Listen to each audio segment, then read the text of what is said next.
नमस्कार दोस्तों, श्री श्याम क्लासेज में आपका स्वागत है, अभिनंदन है। दोस्तों फिर वही मैसेज आपके लिए, पानी बचाओ, बिजली बचाओ, शिक्षा बढ़ाओ।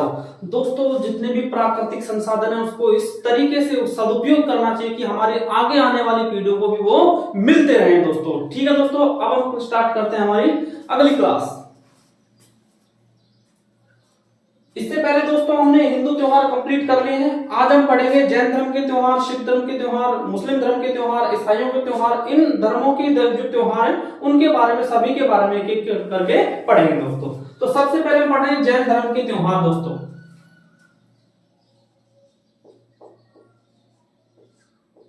यहां लिख देता हूं दोस्तों मैं,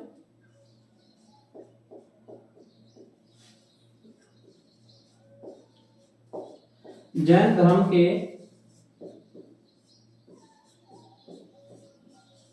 त्योहार।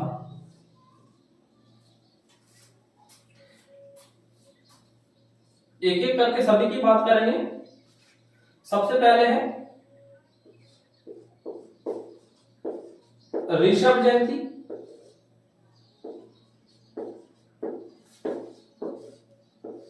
और ऋषभ जयंती मनाई जाती है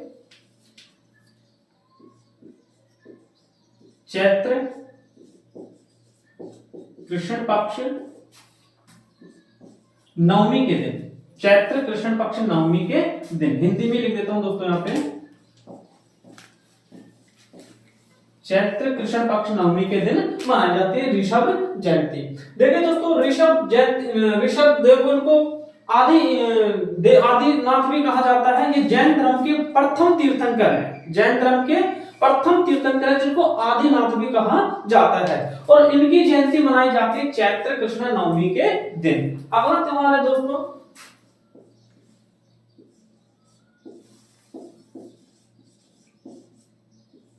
महावीर जयंती। महावीर जयंती, और महावीर जयंती मनाई जाती है चैत्र शुक्ल पक्ष त्रयोदशी। याद रहे दोस्तों, महावीर जयंती कब मनाते हैं? चैत्र शुक्ल त्रयोदशी। ये जैन धर्म के प्रमुख और 24वें तीर्थंकर है दोस्तों, 24वें तीर्थंकर है महावीर, और इनकी जयंती मनाई जाती है चैत्र शुक्ल त्रयोदशी के दिन मनाई जाती है। इस चैत्र शुक्ल त्रयोदशी के दिन दोस्तों, इनकी महावीर जयंती के दिन करौली इंधौन में इनका मेला लगता है, इनकी झांकियां निकाली जाती हैं दोस्तों, महावीर जी की झांकियां निकाली जाती हैं। ठीक है दोस्तों, अगला त्योहार इसके बाद में है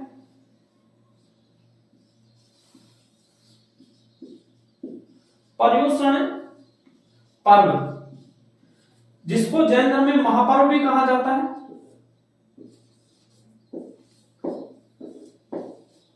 जैन धर्म में दोस्तों इसको महापर्व भी कहा जाता है। इसका अर्थ होता है निकट बसना।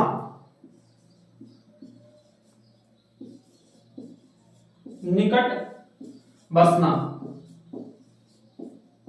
क्या अर्थ है तो दोस्तों पर्युषण पर्व का? निकट बसना होता है दोस्तों, निकट बसना। पर्युषण पर्व का अर्थ होता है निकट बसना। और देखो दोस्तों, ये श्वेतांबर में तो पर्युषण पर्व के नाम से जाना जाता है, और दिगंबर में दोस्तों इसको 10 लक्षण पर्व भी कह दिया जाता है। दिगंबर में किस नाम से जानते हैं? 10 लक्षण पर्व के नाम से जानते हैं। और दोस्तों श्वेतांबर में किस नाम से जानते हैं? पर्युषण पर्व के नाम से जानते हैं। और अलग अलग तिथि में दोस्तों इनके द्वारा मनाया जाता है। जैसे हम बात करें श्वेतांबर में दोस्तों, भाद्रपद कृष्ण 12 से या द्वादशी से लेकर भाद्रपद शुक्ल पंचमी तक मनाया जाता है दोस्तों। और अगर दिगंबर में हम बात करें, दिगंबर जैनियों में, तो भाद्रपद शुक्ल पंचमी से लेकर चतुर्दशी तक मनाया जाता है दोस्तों। दोबारा मैं बता देता हूं आपको दोस्तों, पर्युषण पर्व जो जैन धर्म में बहुत इंपॉर्टेंट है। ये दोस्तों सवाल यहां से ये भी बन सकता है कि पर्युषण पर्व का संबंध कौन से धर्म से है?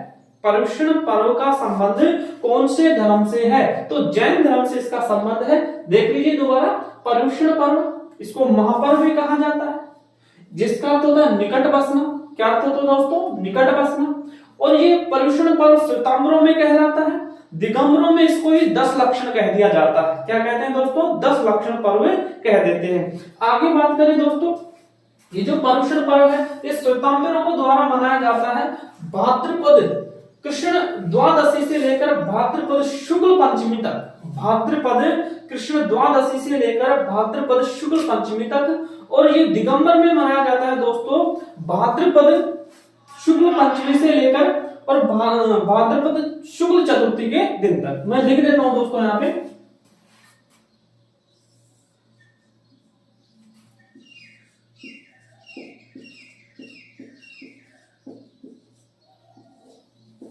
श्वेतांबरों द्वारा या श्वेतांबर जैनियों द्वारा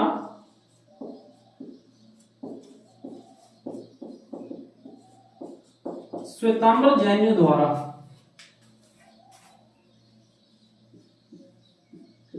भाद्रपद कृष्ण द्वादशी से, भाद्रपद कृष्ण द्वादशी से लेकर भाद्रपद शुक्ल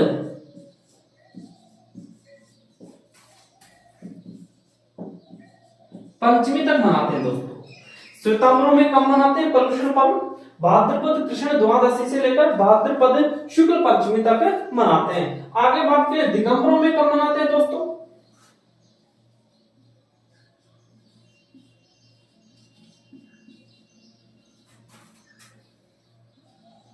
दिगंबर जैनियों द्वारा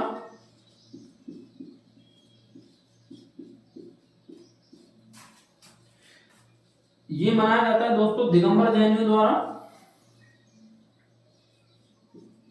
भाद्रपद शुक्ल पंचमी से, भाद्रपद शुक्ल पंचमी से लेकर दोस्तों भाद्रपद शुक्ल चतुर्थी तक, चतुर्दशी तक, शुक्ल चतुर्दशी तक मनाया जाता है। ये दिगंबरों में कहलाता है दोस्तों 10 लक्षण पर्व, 10 लक्षण पर्व। और याद रहे दोस्तों ये जो पर्युषण पर्व है इसका जो अंतिम पर्व मनाया जाता है, सबसे अंतिम में मनाते हैं, उसको कहते हैं क्षमा पर्व कहा जाता है। सबसे अंतिम में मनाने वाले पर्व को क्या कहते हैं दोस्तों? क्षमा पर्व कहा जाता है। इसके बाद जैनियों का अगला त्योहार होता है दोस्तों, मैं जो यहाँ पे लिख रहा हूँ बॉक्स बनाकर देख लीजिएगा एक बार। जो अगला त्योहार है जैनियों का वो है रोटी तीज, रोटी तीज। और रोटी तीज मनाई जाती है दोस्तों भाद्रपद शुक्ल तृतीया के दिन, भाद्रपद शुक्ल तृतीया के दिन मनाई जाती है, जिस दिन मोटी रोटी और खीर बनाई जाती है। मोटी रोटी मतलब मिस्सी रोटी और खीर बनाई जाती है, उसको कहा जाता है दोस्तों जैन धर्म का त्योहार है रोटी तीज, जो भाद्रपद शुक्ल तृतीया के दिन मनाया जाता है। एक बार मैं सभी के सारे जैन धर्म के त्योहारों को दोबारा से रिपीट कर देता हूं दोस्तों। ऋषभ जयंती, ऋषभ देव दोस्तों याद रहे जैन धर्म के प्रथम तीर्थंकर थे, जिनको आदिनाथ भी कहा जाता है। उनका जन्म दिवस या जयंती मनाई जाती है और वो मनाते हैं दोस्तों चैत्र कृष्ण नवमी के दिन, चैत्र कृष्ण नवमी के दिन मनाई जाती है। और महावीर के बाद है महावीर जयंती दोस्तों। महावीर स्वामी दोस्तों याद रहे जैन धर्म के 24वें प्रमुख तीर्थंकर थे, 24वें प्रमुख तीर्थंकर है दोस्तों, जिनकी जन्म दिवस या जयंती मनाई जाती है चैत्र शुक्ल त्रयोदशी के दिन। और इस दिन दोस्तों याद रखना करौली में, दोस्तों याद रखना करौली राजस्थान में, इंदौर में ध्यान रखना, इंदौर में क्या मनाते हैं जी, इनके मेले लगते हैं, बहुत बड़ा मेला लगता है जिस दिन की झांकियां निकाली जाती है। ठीक है दोस्तों। अगला त्योहार है पर्युषण पर्व, पर्युषण पर्व जिसको महापर्व भी कहा जाता है, जिसका अर्थ होता है दोस्तों निकट बसना। पर्युषण पर्व का अर्थ क्या है दोस्तों? निकट बसना। ठीक है दोस्तों। ये पर्युषण पर्व तो श्वेतांबर जैनियों में कहलाता है, जो भाद्रपद कृष्ण द्वादशी से लेकर और भाद्रपद शुक्ल पंचमी तक मनाया जाता है दोस्तों। और दिगंबर जैनियों में यह कहलाता है 10 लक्षण के नाम से जाना जाता है, जो भाद्रपद शुक्ल पंचमी से लेकर भाद्रपद शुक्ल चतुर्दशी तक मनाया जाता है। अगला त्योहार है दोस्तों रोटी तीज, ये भाद्रपद शुक्ल तृतीया के दिन मनाया जाता है रोटी तीज। एक बार देख लीजिए दोस्तों, इसके बारे में बात करते हैं अगले धर्म के त्योहारों की।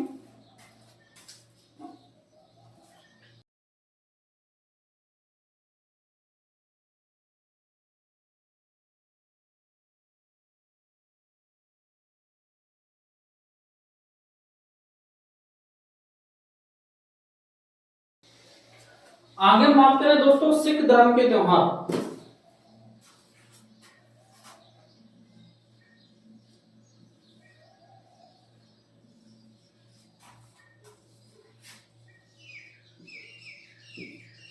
सिख धर्म के त्योहार।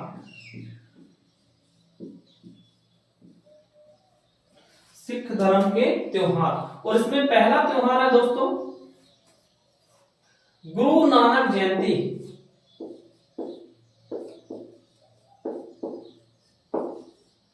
गुरु नानक जयंती। और गुरु नानक जयंती मनाई जाती है दोस्तों कार्तिक पूर्णिमा। कार्तिक पूर्णिमा, इसकी चर्चा हम पहले भी कर चुके दोस्तों, जब हिंदू धर्म के त्योहार हम पढ़ रहे थे और कार्तिक पूर्णिमा के बारे में हमने पढ़ा था दोस्तों, जहां हमने ये गुरु नानक जयंती भी पढ़ी थी, जो कब मनाई जाती है कार्तिक पूर्णिमा के दिन। गुरु नानक, ध्यान रखना दोस्तों, सिखों के प्रथम गुरु हैं गुरु नानक देव जी। गुरु नानक जयंती कब मनाते हैं? कार्तिक पूर्णिमा के दिन मनाई जाती है। आगे इसके बाद में बात करते हैं दोस्तों अगले त्योहार की, लोहड़ी।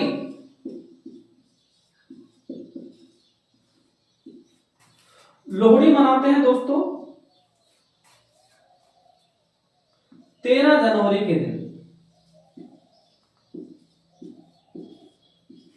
13 जनवरी के दिन दोस्तों याद रहे, लोहड़ी मकर संक्रांति की जो पूर्व संध्या होती है उस दिन सिखों के द्वारा मनाई जाती है लोहड़ी। इसके बाद में अगला त्योहार है मित्रों वैसाखी। वैसाखी ये मनाई जाती है दोस्तों 13 अप्रैल।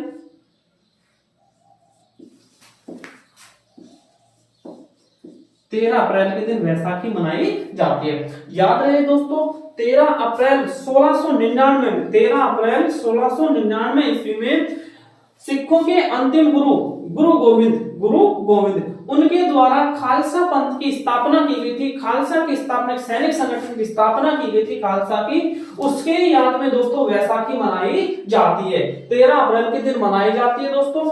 और याद रहे दोस्तों वैसाखी के दिन ही 1919 में अमृतसर के जलियांवाला बाग में जलियांवाला घटना घटित हुई थी, इसको जलियांवाला कांड कहा जाता है दोस्तों। 13 अप्रैल 1919 में वैसाखी के दिन ही घटित हुई थी। ठीक है दोस्तों, अगला त्योहार इसके बारे में गुरु गोविंद पूर्णिमा, सॉरी दोस्तों गुरु गोविंद जयंती, क्षमा चाहूंगा, गुरु गोविंद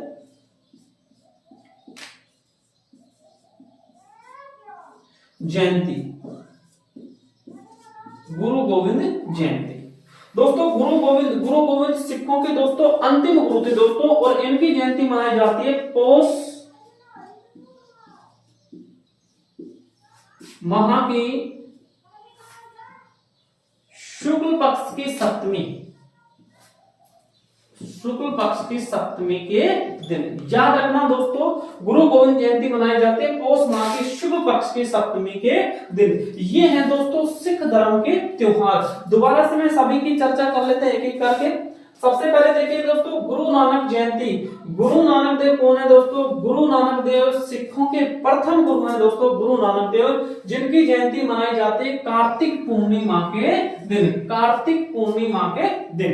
इसके बाद दोस्तों लोहड़ी दोस्तों 13 जनवरी के दिन मनाई जाती है। मकर संक्रांति की पूर्व संध्या को मनाई जाने वाला त्योहार कौन सा है? लोहड़ी, जो सिख धर्म के द्वारा मनाया जाता है। इसके बाद है दोस्तों वैसाखी। वैसाखी 13 अप्रैल के दिन मनाई जाती है दोस्तों। सिखों के जो अंतिम गुरु थे, 10वें गुरु थे गुरु गोविंद सिंह, उनके द्वारा 13 अप्रैल 1699 में दोस्तों खालसा सैनिक संगठन पंथ की स्थापना की गई थी, उसी की याद में मनाते हैं वैसाखी। और दोबारा फिर बता देता हूं मैं दोस्तों कि वैसाखी के दिन ही अमृतसर के जलियांवाला बाग में 1919 में घटना घटित हुई थी, जिसको कहते हैं जलियांवाला बाग हत्याकांड कहा जाता है। इसके बाद है दोस्तों गुरु गोविंद जयंती। गुरु गोविंद जयंती, गुरु गोविंद ध्यान रखना दोस्तों सिखों के अंतिम 10वें गुरु थे, उनकी जयंती मनाई जाती है पौष माह के शुक्ल सप्तमी के दिन। एक बार दोस्तों देख लीजिए, फिर आगे बात करते हैं अगले धर्म के त्योहारों की।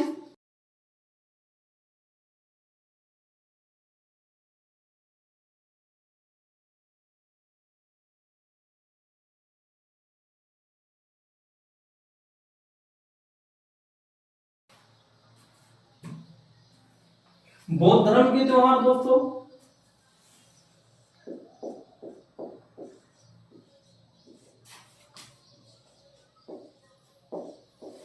बौद्ध धर्म के त्योहार।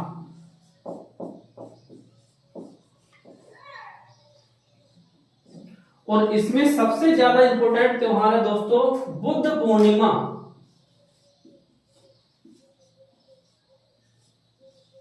बुद्ध पूर्णिमा सबसे ज्यादा इंपॉर्टेंट है दोस्तों बुद्ध पूर्णिमा।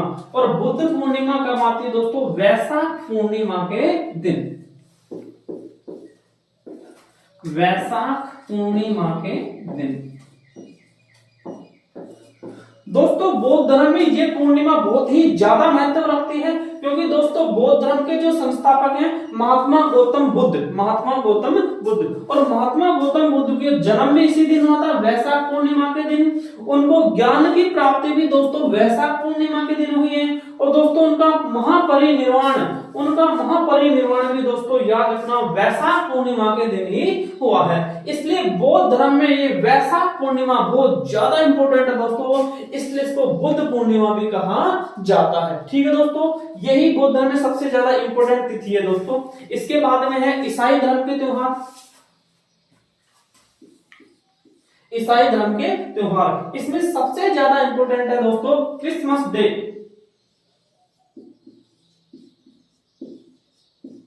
क्रिसमस डे, और ये मनाते हैं दोस्तों 25 दिसंबर। और दोस्तों ये जो त्योहार मनाया जाता है ईसाई धर्म में क्रिसमस डे, ये ईसा मसीह के जन्म दिवस के रूप में मनाया जाता है। क्रिसमस डे 25 दिसंबर को मनाया जाता है। किसके जन्म दिवस के रूप में मनाया जाता है? ईसा मसीह के जन्म दिवस के रूप में मनाया जाता है। इसके बाद में है दोस्तों क्रिसमस डे के बाद में नववर्ष। ईसाइयों का नववर्ष होता है दोस्तों 1 जनवरी के दिन। 1 जनवरी के दिन देख लीजिए दोस्तों, ईसाइयों का नववर्ष कब होता है? 1 जनवरी के दिन। तो हिंदुओं का ये कह सकते हैं हिंदी नववर्ष कब होता है दोस्तों? इससे पहले हम पढ़ चुके हैं हिंदी नववर्ष, और हिंदी नववर्ष होता है चैत्र शुक्ल एकम के दिन। तो याद रहे दोस्तों, ये हमारा नववर्ष नहीं है 1 जनवरी, ये ईसाइयों का नववर्ष है। ईसाई धर्म का नववर्ष जो ग्रेगोरियन के कैलेंडर के अनुसार चलता है 1 जनवरी। हमारा जो हिंदी नववर्ष है, हिंदू नववर्ष है दोस्तों, और हिंदू नववर्ष आता है चैत्र शुक्ल एकम के दिन, प्रथमा के दिन दोस्तों, जिसमें लोग मिठाइयां बनाते हैं, मीठे पकवान बनाते हैं और नई वर्ष की शुरुआत करते हैं, जिसको नव संवत्सर भी कहा जाता है। इससे पहले चर्चा कर चुके हैं दोस्तों कि ब्रह्मा जी ने उस तिथि को सृष्टि रचना के लिए भी बहुत इंपॉर्टेंट माना था। राम का वनवास काटकर राज्याभिषेक भी उसी दिन होता दोस्तों, और राजस्थान का प्रथम जो राजस्थान दिवस मनाया गया था वो भी उस तिथि को मनाया गया था दोस्तों, याद रखना। तो ये नववर्ष किसका है? ये ईसाइयों का नववर्ष है दोस्तों 1 जनवरी। इसके बाद में है दोस्तों अन्य त्योहार आते हैं। ईस्टर है, ईस्टर है, गुड फ्राइडे है, गुड फ्राइडे आदि त्योहार मनाए जाते हैं। याद रख लेना दोस्तों, ईसाई धर्म के त्योहार क्रिसमस डे है 25 दिसंबर के दिन मनाया जाता है ईसा मसीह के जन्म दिवस के रूप में। नववर्ष है 1 जनवरी के दिन मनाया जाता है, और ईस्टर है गुड फ्राइडे दोस्तों, ईस्टर और गुड फ्राइडे। ठीक है दोस्तों, इसके बाद हम पढ़ते हैं एक त्योहार दोस्तों पारसियों का है दोस्तों, इसको नवरोज कहा जाता है। पारसियों का नववर्ष है दोस्तों, पारसी धर्म का नववर्ष है जिसका नाम है जी नवरोज, जिसको क्या कहते हैं? नवरोज कहते हैं, जिसकी इतिहास में कई बार चर्चा होती है दोस्तों। तो नवरोज ईसाइयों का त्योहार, सॉरी दोस्तों पारसियों का त्योहार है नवरोज, नववर्ष है पारसियों का। लिख देता हूं मैं यहाँ पे नवरोज पारसी धर्म का या पारसियों का नववर्ष, पारसियों का नववर्ष जिसको नवरोज कहा जाता है दोस्तों। ठीक है दोस्तों, इसके बाद पढ़ेंगे दोस्तों मुस्लिम त्योहार, मुस्लिम धर्म के त्योहार। और इसके साथ ही दोस्तों हमारे त्योहारों का टॉपिक समाप्त हो जाएगा। और नेक्स्ट अगली क्लास में हम आपके लिए लेकर आएंगे त्योहारों के सवाल।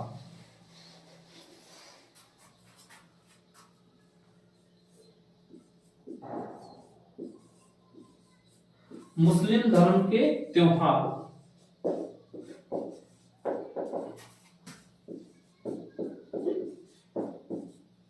मुस्लिम धर्म के त्योहार, और इसमें सबसे पहले त्योहार है दोस्तों मुहर्रम। इस त्योहार के बारे में चर्चा करने से पहले दोस्तों एक बार बात कर लेते हैं कि इनका मुस्लिम धर्म का जो कैलेंडर चलता है हिजरी सन चलता है, जो 622 ईस्वी से प्रारंभ हुआ था दोस्तों। 622 ईस्वी से प्रारंभ हुआ था, जिसको कहते हैं हिजरी सन। और हिजरी सन का दोस्तों जो प्रथम माह होता है वो होता है मुहर्रम। हिजरी सन का प्रथम माह कौन सा होता है? मुहर्रम होता है।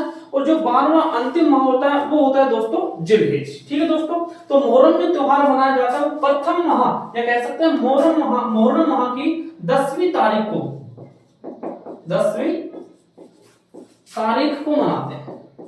कब मनाते हैं दोस्तों? मुहर्रम माह की 10वीं तारीख को। अब मुहर्रम क्यों मनाया जाता है दोस्तों, ये भी मैं बता देता हूं आपको कि हजरत पैगंबर मोहम्मद साहब के जो नवासे थे, हजरत इमाम हुसैन, ये करबला के मैदान में यजदी की फौज से लड़ते हुए अपने 72 अनुयायियों के साथ में शहीद हो गए थे। तो उनकी याद में मनाया जाता है मुहर्रम, और उनके जनाजे निकाले जाते हैं, और उसके बाद में जनाजे को करबला में दफना दिया जाता है दोस्तों। ठीक है दोस्तों, तो याद रख लेना। वैसे दोस्तों किसकी याद में मनाते हैं, देखो लिख देता हूं फिर मैं यहाँ पे, हजरत इमाम हुसैन। कौन है ये? हजरत इमाम हुसैन मोहम्मद साहब के नवासे, मोहम्मद साहब के नवासे। और इनकी याद में दोस्तों मुहर्रम मनाया जाता है, जनाजे निकाले जाते हैं। अगला जो त्योहार है दोस्तों इसके बाद में, मुहर्रम के बाद में, यह ईद, जिसको कहते हैं दोस्तों ईद उल फितर। ईद उल फितर, जिसको दोस्तों मीठी ईद भी कहते हैं, मीठी ईद। और दोस्तों इस मीठी ईद को कह दिया जाता है सिवैया ईद, क्योंकि दोस्तों इस दिन सेवैयां बनाई जाती है, इसको सिवैया ईद भी कहा जाता है। दोस्तों ईद का अर्थ होता है खुशी और हर्ष। ईद का अर्थ क्या होता है? खुशी या हर्ष होता है दोस्तों। ये रमजान रखने के बाद में, रमजान माह के समय 30 रोजे रखने के बाद में शव्वल माह की प्रथम तारीख, याद रखना दोस्तों कि रमजान माह में 30 दिन के रोजे रखने के बाद में शव्वल माह की प्रथम तारीख के दिन मनाई जाती है ईद, जिसको ईद उल फितर कहा जाता है, मीठी ईद कहा जाता है, या उसको सेवैया ईद भी कह दिया जाता है। याद रख लेना दोस्तों, कब मनाते हैं ये? शव्वल माह की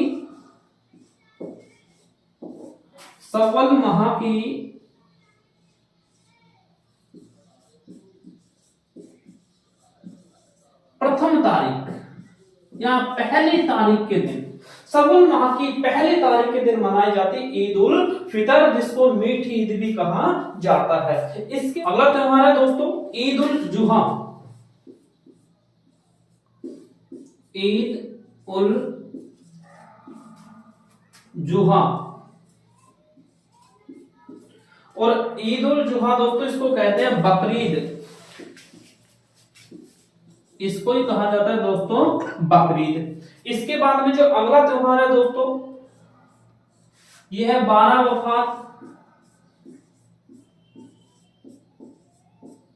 12 वफात ये कहा जाता है दोस्तों कि 12 वफात इसलिए मनाते हैं कि मोहम्मद पैगंबर साहब जो हैं ये दुनिया से रुखसत होने के इससे पहले 12 दिन तक इनकी तबीयत खराब रही थी, तो उसके उपलक्ष्य में मनाया जाता है 12 वफात। याद रखना दोस्तों 12 वफात। और सुन्नी और जो शिया मुस्लिम है इनमें मतभेद भी है दोस्तों कि अलग अलग वो शिया का मतलब शिया संप्रदाय के लोगों का मानना है कि इनका पैगंबर साहब का जन्म दिवस के रूप में मनाते हैं, या 12 वफात अपना सुन्नी मानते हैं कि 12 वफात पैगंबर साहब दुनिया से रुखसत होने के 12 दिन तक क्या रहते थे, बीमार पड़े रहते, स्वास्थ्य खराब रहा था, इसलिए 12 वफात मनाया जाता है। इसके बाद में दोस्तों सबे बारात, सबे बारात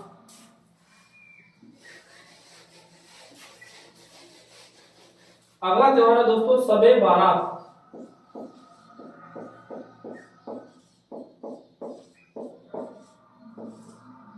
सबे बारात ये कहते हैं दोस्तों इस दिन हजरत मोहम्मद साहब की आकाश में ईश्वर से मुलाकात हुई थी, इसलिए मनाया जाता है सबे बारात। एक है दोस्तों सबे कदर,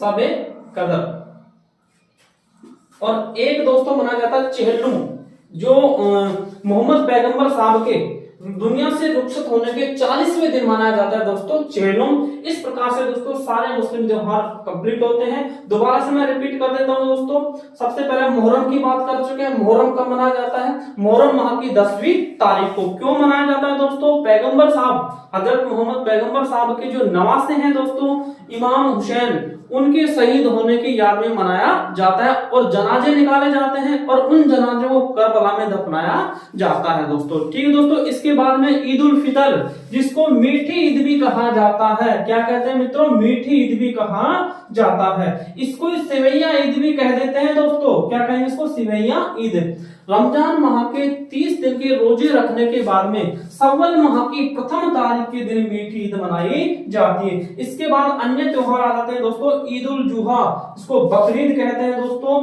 इस दिन दोस्तों याद रखना, हजरत इब्राहिम जो पैगंबर साहब थे, उन्होंने अपने पुत्र की कुर्बानी दी थी, तो ये कुर्बानी का त्योहार भी कहलाता है कि अब मुस्लिम धर्म के लोग अन्य एक पशु बकरे की बलि देते हैं, जिसको कहते हैं ईद उल जुहा या बकरीद कहा जाता है। फिर 12 वफात मित्रों, 12 वफात मैंने अभी जस्ट बताया। 12 वफात क्यों मनाते हैं? कि मोहम्मद साहब के दुनिया से रुखसत होने के 12 दिन तक स्वास्थ्य खराब रहने के उपलक्ष्य में याद में मनाते हैं 12 वफात। आगे है सबे बारात और सबे कदर, और एक होता है दोस्तों चेहलुम। ये सारे के सारे मुस्लिम धर्म के त्योहार हैं दोस्तों।